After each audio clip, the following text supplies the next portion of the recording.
Nos últimos tempos, a cultura, de uma forma geral, tem sofrido muitos ataques e tentativas de esvaziamento. Há resistência, mas o problema talvez seja mais profundo. Qual é, de fato, a situação da cena cultural brasileira? E, em especial, como está o teatro no Brasil? Afinal, dia 27 é o Dia Mundial do Teatro. Para alguns críticos, o teatro está muito afastado da população brasileira. Segundo dados do Instituto Brasileiro de Geografia e Estatística, o IBGE, apenas 23,4% dos municípios brasileiros possuem teatros ou salas de espetáculo. Tudo bem, o dado é do ano de 2014, mas ela está valendo. No mesmo ano, os pontos de acesso à cultura estimados pelo IBGE apenas atingiram a marca de 3.422 espaços. Muito pouco para um país como o nosso. Além disso, há justificativa de que o brasileiro não está habituado a ir ao teatro, seja por causa do preço do ingresso, da localização das salas ou por concorrência de outras formas de entretenimento. Isso em um país com nomes que brilharam no palco como Bibi Ferreira, Cacilda Becker e o Paulo Altran, só para ficarmos nesses três. A lista é extensa, mas por vezes parece pouco sedutora nos tempos atuais. Assim, cabe perguntar, como está o teatro brasileiro hoje? Justamente para falar sobre esse tema, o Diálogos da USP recebe agora os professores Luiz Fernando Ramos, professor do Departamento de Artes Cênicas da Escola de Comunicações e Artes da USP. Ele é também ensinador, dramaturgo, documentarista e foi, entre 2008 e 2013, crítico da Folha de São Paulo. E Ferdinando Martins, professor, pesquisador e orientador do Programa de Pós-Graduação em Artes Cênicas da ECA-USP, a Escola de Comunicações e Artes. Ele foi diretor e vice-diretor do Teatro da USP, o TUSP, ligado à Pró-Reitoria de Cultura e Extensão Universitária e também faz parte do júri do Prêmio Shell de Teatro. Professores, muito obrigado pela presença dos senhores aqui. É muito importante, muito bom para nós. Vamos discutir algo tão importante, mesmo nesse momento, que parece uma conversa meio fora de propósito. Então, o governador pediu para fechar os teatros, né? Não termos as casas de espetáculos abertas agora, nesse momento tão dramático para o mundo inteiro e para o Brasil, sem dúvida alguma, mas o teatro continua. Continuará como continua há mais de 2000 anos, né? E depois disso, ele continuará. Então é importante nós entendermos como está o teatro brasileiro hoje. Qual o cenário, sem trocadilho ou com trocadilho, o que está acontecendo? Né? E eu queria conversar com os senhores, exatamente isso. Pois, Fernando, qual é o cenário hoje do teatro brasileiro? Como é que está o teatro brasileiro hoje? Bom, aparece esse momento agudo, né, crítico, que a gente realmente acho que vai ter que acabar fechando os teatros provisoriamente para combater essa epidemia, essa pandemia. O teatro brasileiro vinha muito bem.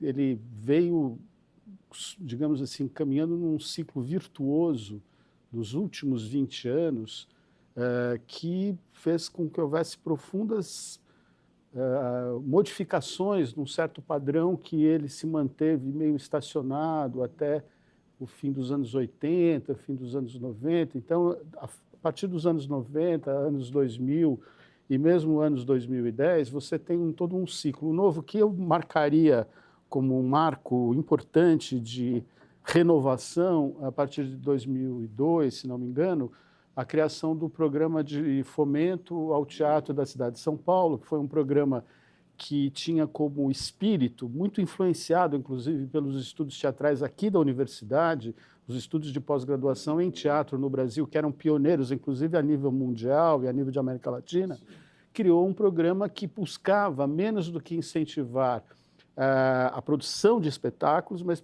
incentivar a criação de grupos que trabalhassem numa espécie de trabalho continuado de pesquisa, não necessariamente tendo que chegar a um espetáculo, mas quase em todos os casos chegando. E isso fez com que, nesses anos que se seguiram, até muito recentemente, quando esse programa começou a ter algum problema de continuidade, ele ainda existe, mas ele está vivendo uma fase crítica, você teve mais de 100 grupos, só na cidade de São Paulo, que se organizaram, que criaram sedes, que passaram a ter um trabalho continuado. Trabalho continuado querendo dizer, ir todo dia lá trabalhar, e pesquisar, e fazer uma pesquisa de longo prazo, como, aliás, acontece na universidade. E isso fez uma enorme diferença para o Teatro de São Paulo, no sentido de arejar, renovar, criar novos grupos, novas perspectivas, com resultados muito variados, muito amplos, mas que não importa também agora entrar em detalhes, o que importa é que esse ciclo, aparentemente, ele, principalmente com esse novo governo, e com a completa incúria em relação à cultura em geral, ao cinema, às artes em geral, mas também e principalmente em relação ao teatro, vem tentando abafar esse círculo virtuoso. A gente acha que esse crescimento foi suficientemente fortalecedor para que haja resistências, para que haja bases para resistir. Mas também a gente não sabe até que ponto vai esse ataque que está acontecendo no momento, né? Então, é um momento de resistência, de resiliência, e de manter vamos dizer assim, essa fronteira que foi conquistada, que foi uma fronteira muito importante. Não pode andar para trás, de né? renovação. Só para terminar, antes de passar a palavra para o Ferdinando. Ferdinando, que eu acho que também tem coisas muito relevantes para dizer a respeito disso, é importante dizer que tudo isso que eu disse está ligado, vamos dizer assim, a uma faixa do teatro, digamos, experimental, o que antigamente a gente chamava de teatro de pesquisa, mas houve também um grande avanço no teatro comercial, o que antes se chamava de teatrão. Quer dizer, o exemplo disso são os musicais. Hoje você tem em São Paulo, e isso também começou lá por volta do início dos anos 2000, os primeiros espetáculos importados da Broadway, que vinham, inclusive, como se fosse um franchise, quer dizer, você era obrigado a realizar o mesmo espetáculo, ponto por ponto, mas isso acabou incentivando a criação de uma certa indústria local. Então, hoje nós temos uma tecnologia nacional desenvolvida, você tem autores, bailarinos, cantores, diretores, contrarregras que se especializaram, para não falar especificamente da nossa prata da casa, do nosso ouro da casa, que eu diria que é o Teatro Oficina de São Paulo, que desenvolveu, nesses 40 anos de vida, um modelo de musical brasileiro muito forte, muito original, muito singular, planetariamente singular, e que então faz também um contraponto a esse teatro musical importado que se desenvolveu em moldes brasileiros, com tecnologia nacional, digamos assim, mas a par disso, o Oficina, para mim, reina sobre tudo isso como um exemplo assim, de absoluta originalidade em relação ao mundo único, todo. Né, na verdade. Totalmente, não há nada parecido nesse... no mundo. Então, nesse sentido, esse crescimento não foi só um crescimento para ficar apenas na questão artística da experimentação, mas foi também um crescimento de fortalecimento da indústria do teatro, se podemos falar nisso. Claro. Agora, é claro que tem outras questões, que é a questão do público que você tocou, que eu quero voltar a isso depois, oportunamente. Voltaremos em seguida. Tá. Eu queria ouvir o Ferdinando exatamente sobre isso. Você concorda com o que o Ferdinando falou? Sim. Assim, por aí? Sim, se a gente for pensar essa cena dos musicais, como o Luiz disse, né, elas vinham quase como uma franquia dos musicais da Broadway, dos musicais norte-americanos.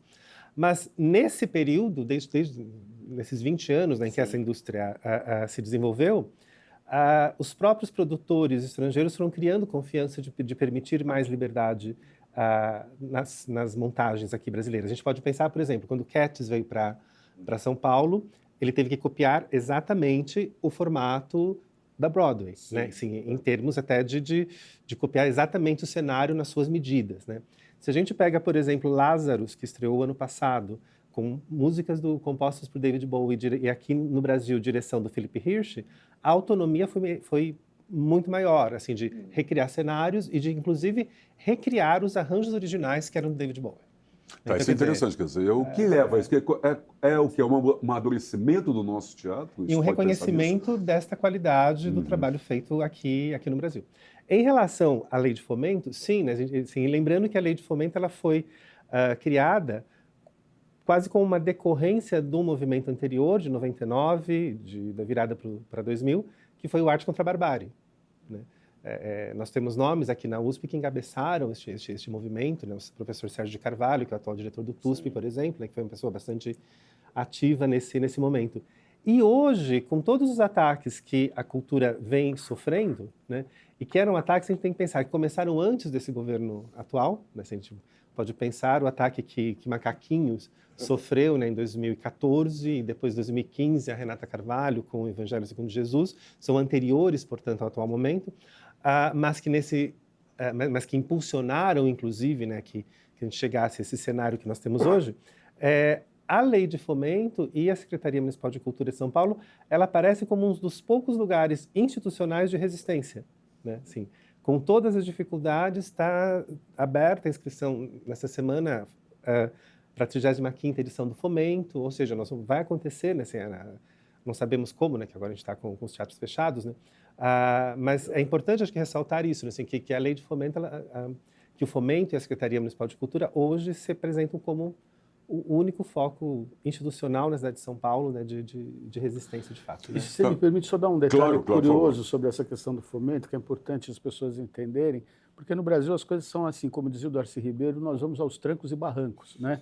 Então, assim, as coisas às vezes acontecem meio por acaso. Essa lei do fomento, na verdade, era uma lei, no momento, exatamente, Arte contra a Barbárie, havia uma perplexidade da classe teatral, porque não havia saída, era como se estivéssemos num túnel escuro, sem luz no fim do túnel. E, de repente, vem um exemplo que uma artista que vinha da Itália, que tinha morado na Itália, traz um exemplo de uma lei que havia na cidade de Milão. Hoje é cidade muito famosa por conta do coronavírus. Exatamente. Né? E essa lei veio, ela foi estudada, foi readaptada para as condições, vamos dizer, ambientais nossas, num momento político favorável, na Câmara Municipal de São Paulo ela foi aprovada e depois vários prefeitos tentaram ver se... Mas ela tinha o dom de ser uma lei que obrigava o município a gastar X%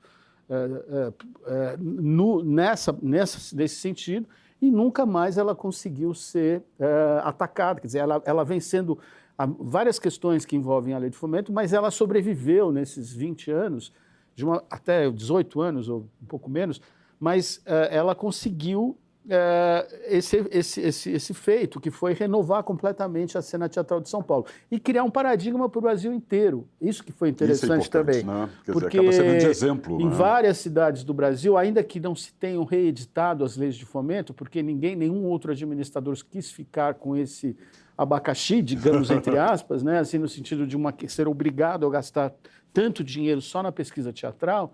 Mas, de qualquer maneira, de um jeito ou de outro, outras cidades foram encontrando outras formas de atender essa perspectiva mais artística e menos comercial.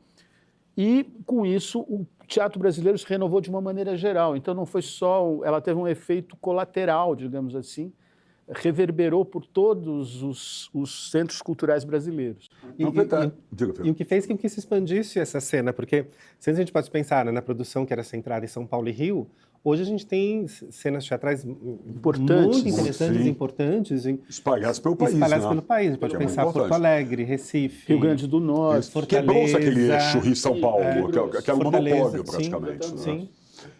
E aí eu queria trazer para vocês uma outra coisa. O professor Luiz Fernando falou, sobre o público falamos daqui a pouco, mas vamos falar já. Vamos falar já. Porque, na verdade, é o seguinte, o senhor tinha colocado que chegamos, graças à lei de fomento, chegamos a ter quase 100 grupos, 100 grupos de teatro. Mais de 100 grupos. Mais de 100 grupos. Mas isso é da boca do palco para cá, para trás. Agora vamos pensar da boca do palco para frente, para a plateia. Sim. Uma coisa é você ter 100 grupos, mais de 100 grupos, a lei de fomento é importante, pesquisa, mas como é que você traz gente para esse teatro? Sim, isso é importantíssimo. Quer dizer, alguns críticos dizem que o teatro é afastado da sociedade, da população. Primeiro, trazer para os senhores. Vocês concordam com isso? E se concordam, o que fazer para aproximar? Como é que traz público para cá?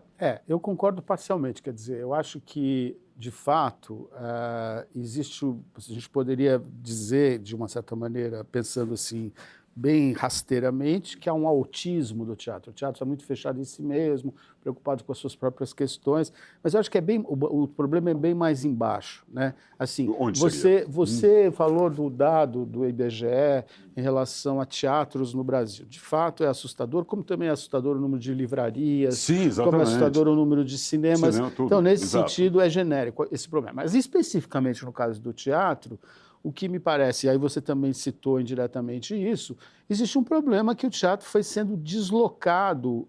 O teatro nos anos 60 tinha uma importância social que tinha muito a ver com o fato da televisão ainda ser muito Exatamente. incipiente, ele ainda tinha um prestígio social, digamos, muito maior do que ele tem hoje. Então, o que foi acontecendo é que realmente a população foi perdendo esse hábito de ir ao teatro. Então, eu tive a oportunidade, em 2000, mais ou menos, também no início dos anos 2000, de participar de um programa muito interessante, muito importante, que nasceu também aqui na USP, por iniciativa do professor Flávio de Aguiar, que hoje está aposentado, mora na Alemanha, que me convidou para participar de um esforço também ligado à Secretaria Municipal. Paralelamente ao programa de fomento, também se criou o programa de formação de público.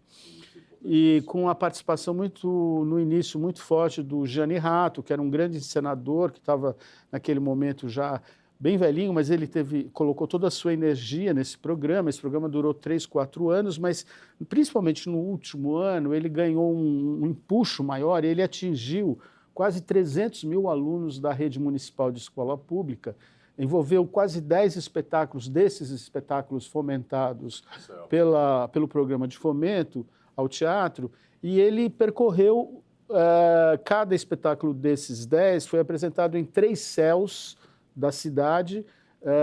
Então, assim, cada aluno da rede municipal, dos 300 mil alunos da rede municipal, assistiu pelo menos 3 espetáculos naquele ano, e não simplesmente assistiu, eles recebiam nas escolas a visita dos nossos estudantes aqui de Teatro e Educação, que trabalhavam com jogos, com técnicas formativas, mas formativas não no sentido de impositivas, de ensinar mais alguma coisa que eles não soubessem, o teatro, mais um peso sobre a sua ignorância, mas não, ao contrário, propor jogos para que eles fossem ao teatro e tivessem meios de entrar naquele espetáculo e poder usufruir e serem fisgados. Eu brincava, era o beijo de Dionísio, ou melhor, a mordida. Depois eu mudei para beijo, porque mordida era muito forte. Mas era a ideia de que se você nunca assistiu nada, e que é o caso da maior parte da população brasileira, e é principalmente da maior parte das crianças das escolas municipais, se você assistiu um primeiro, um segundo e um terceiro espetáculo muito bons, você nunca mais precisa... Você está seduzido, né? Você nunca mais precisa ser motivado para o teatro. Você próprio vai ter a motivação.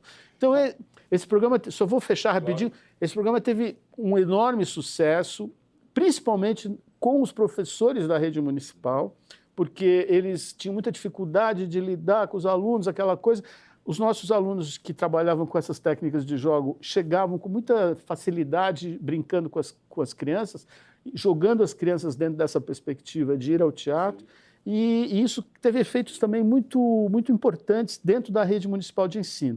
Infelizmente, esse programa foi interrompido. Foi interrompido quando? Foi interrompido ao fim do governo que tinha instituído. Eu prefiro não citar nomes. Nem que ano foi isso? Isso foi no ano 2002, 2003. Só para nós termos uma ideia do gap que deu. Exatamente. Vamos pensar, 7, 8 anos. Não, já são muitos, 17 anos quase, né? 17 anos. E isso, 7, o que eu mais lamentei foi que não se tivesse feito, por exemplo, um recenseamento, uma pesquisa com os professores para medir esse efeito positivo que tinha havido. Agora, voltando, então, assim, mesmo a questão da formação de público, há quem seja contra, porque acha que o teatro não precisa ser colocado nesses termos, de alguma coisa que precisa ser apreendida. Eu prefiro achar que uma pessoa que não tem o hábito de ir ao teatro, que nunca foi ao teatro, ela pode ser estimulada a ir ao teatro, ela deve ser estimulada a ir ao teatro, e você deve dar um empurrãozinho, quer dizer, você deve garantir que, primeiro, a experiência que ela tenha com o teatro seja de alta qualidade, e segundo, que ela tenha meios de ter essa experiência nas melhores condições possíveis, né? Então, isso envolve várias questões, mas principalmente você ter bom teatro para apresentar e você ter meios para as pessoas irem. Você citou a campanha Vá ao Teatro, que era uma tentativa da década de 70, da década de 80, do século passado, de estimular assim, as pessoas irem ao teatro, até dando ingressos grátis e tudo mais. E tiveram seus benefícios. Mas o fato é que, objetivamente, a população que vai ao teatro em São Paulo, e pesquisas recentes, eu não vou ter os dados precisos, é uma coisa em torno de 200 mil pessoas. É muito pouco para uma cidade como a nossa. É nada. Isso era há 20 anos e continua mais ou menos sendo isso. Então, isso é quase zero, é como se fosse zero. Então, assim, realmente a gente tem uma crise de público. O que fazer para combater essa crise? Quer dizer, são muitas possibilidades. Eu acho que várias possibilidades têm que ser tentadas simultaneamente, não só a formação de público, mas também talvez o próprio uso da própria televisão como um meio de aproximar, né? Enfim, mas o Ferdinando pode ter alguma ideia sobre isso. Ferdinando, quer dizer, como é que você forma um público? Como é que você atrai esse público para o teatro? A criança, como o senhor Luiz Fernando falou, quer dizer, a criança hoje, ela já nasce com a televisão na frente dela. Você não precisa educar a pessoa com o ver celular. televisão. Ou com o celular. Como é que você leva? Mas é uma experiência diferente, né? Exato, assim, claro, é muito diferente. O Maurício Cartum, que é um diretor, dramaturgo argentino, ele fala o teatro teatra, né? O que ele quer dizer? Né? Assim, a experiência teatral ela é intrínseca à experiência humana, né? Sim. Assim, tanto que assim, quando a gente fala que o teatro começou com os gregos, assim, um teatro começou com os gregos, né? Mas a gente tem... O teatro tem uma universalidade, tem uma universalidade na experiência. E isso esses outros meios não trocam, assim. Claro. Sobretudo porque ele é uma arte da presença. Exatamente. Ou seja, você vai a interação teatro, público-ator... Do convívio, sim. Você não vai, hoje você não precisa ir ao teatro para ver uma história, né? Mas você vai ao teatro para naquele momento, junto com os artistas que estão ali, você ter uma experiência, né? Assim, é o que o Lehmann chama de uma presentificação, né? da experiência teatral. Que isso outras formas de entretenimento não dão. Não tem. Agora, como se forma público, assim, a gente pode pensar em várias experiências que têm resultados, né? Uma dessa é o do Luiz, de pensar assim, na formação já na escola, né? Sim. E que essa formação na escola comece com a formação dos próprios professores, né? Mas você pode ter outras iniciativas, assim, como, por exemplo, as ações que o Centro de Pesquisa e Formação do SESC tem feito, né? De permitir que qualquer pessoa interessada vá e discuta teatro, né? Tem um modelo que faz muito sucesso na Argentina, que é o da Escola de Espectadores, do Jorge Dubac, né?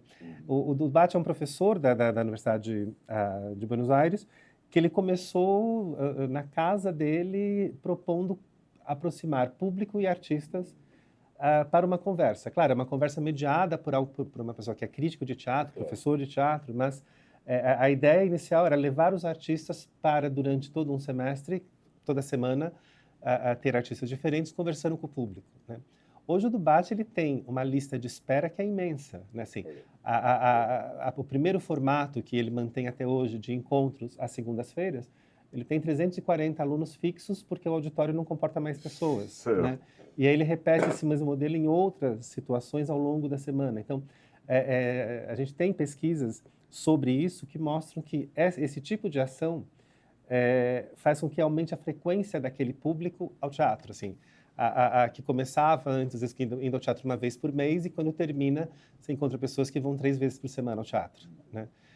Agora, tem uma questão do público que é importante ressaltar. A gente pode pensar assim, né, que a linguagem, talvez, em alguns casos, foi ficando mais hermética, mais, né, de uma compreensão não tão imediata, mas, no caso brasileiro, essa situação se agrava por quê? Porque desde o início dos anos 90, quando se instituiu a Lei Rouanet foi um mal necessário, mas a gente tem que pensar o que ela faz hoje, que a Lei Rouanet ela vem no momento em que a produção estava, de fato, bastante precária, bastante paralisada, mas o que ela institui? Ela institui um modelo que ele é focado na produção teatral e não na recepção. Sim, então, faz toda a diferença isso aí. Faz toda a diferença. Então, ou seja, os artistas eles acabam tendo que estar permanentemente produzindo porque ninguém mais vive de bilheteria. Exatamente. Então, isso até sobre isso tem um caso muito interessante, porque eu lembro da Fernanda Montenegro, que é uma artista, né, ímpar e indiscutível, dizendo que nos anos 60 ela ia no banco, empinava um papagaio, produzia um espetáculo, fazia o espetáculo, pagava o papagaio e vivia disso. Sim, ainda sobrava troco, né? Isso, ainda sobrava troco. E isso, com a Lei Rouanet, como o Ferdinando apontou, isso foi sendo abafado, é como um vírus que, de alguma maneira, acaba desestimulando a produção do seu anticorpo, né? Então, os atores foram se acomodando. Então, hoje eu vi grandes atores famosos na televisão dizerem publicamente que iam terminar uma temporada que estava lotada, com ingressos caríssimos, porque o dinheiro da Lei Rouanet tinha acabado. Quer dizer, a capacidade de entrar no risco, de correr mínimos riscos, né? Que é na tradição do teatro. O teatro nasce, pelo menos nessa forma burguesa, moderna, pós-renascentista, nasce nas ruas, nos saltimbancos, que ganham o seu pão, a comida do dia fazendo teatro. E na relação direta com o público. Na relação direta com o público. Então, isso que se perdeu do ponto de vista profissional no teatro brasileiro também colabora muito porque antes nós tínhamos teatro de segunda a segunda. E hoje nós temos, olhe lá, mesmo com Lei Rouanet, de sexta a domingo. Então, e não é porque... O que mudou? Mudou o modo de financiamento, mudou o dispositivo, a disposição das pessoas para o risco. Né? Ótimo, sobre isso, nós vamos continuar conversando, e acho que a questão do financiamento é importante, que mexe com vários pontos fulcrais aí, mas o diálogo tem que fazer um rápido intervalo. Nós voltamos em seguida.